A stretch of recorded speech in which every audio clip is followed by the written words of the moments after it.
জাতীয় দলের নারী ফুটবল দলে আবারও অসন্তোষের গুঞ্জন। এবার চুক্তি ও বেতন বাড়ানোর সঙ্গে যুক্ত হয়েছে কোচ ইস্যু।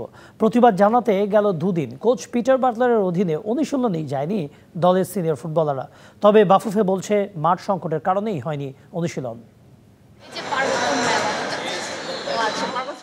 হাস্যোজ্জ্বল এই মুখগুলো দেখে বোঝার উপায় নেই মনের মাঝে লুকিয়ে আছে কত কষ্ট।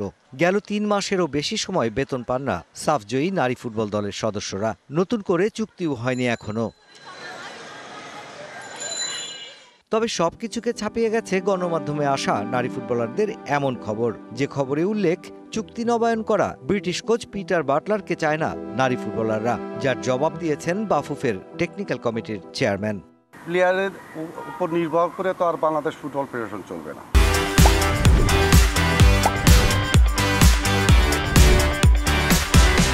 আমাদের ম্যানেজমেন্ট আছে, আমাদের বাংলাদেশ ফুটবল ফেডারেশন নির্বাহী কমিটির সদস্য আছে, তারা এগুলো টোটালি চিন্তা ভাবনা করে সিদ্ধান্ত নিছে। সেক্ষেত্রে প্লেয়ারদের কোনো কথা এখানে চলবে না। সোমবার রাতে ঢাকায় ফিরেছেন কোচ পিটার বাটলার। তবে এই 2 দিন তার অধীনে হয়নি কোনো অনুশীলন। বাফুফে দিয়েছে মাঠ সংকটের অজুহাত। বিষয়টি নিয়ে বুধবার বিকেলে কোচ পিটার বাটলারের সাথে বৈঠক সেরেছে উইমেন্স উইং। তবে মন্তব্য জানা যায়নি ফুটবলারদের। জুনে নারী দলের এশিয়ান কাপের বাছাই পর্ব, তার আগে ২৬ ফেব্রুয়ারি ও ২ মার্চ সংযুক্ত আরব আমিরাতের বিপক্ষে প্রীতি ম্যাচ লাল সবুজদের। প্রশ্ন আসে, এমন জটিলতা কবে নিরসন হবে?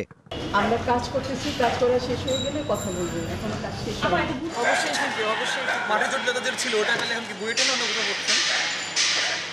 বুয়েটেন মাঠ তো শক্ত, বুয়েটেন মাঠে হবে না। এটা আমরা দেখতেছি, হয় বসুন্ধরা নয় ন্যাশনাল স্টেডিয়ামে।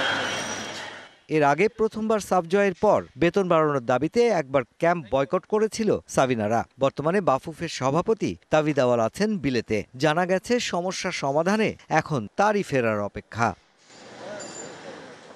Mushfiqur Rahman, DBC news, Dhaka.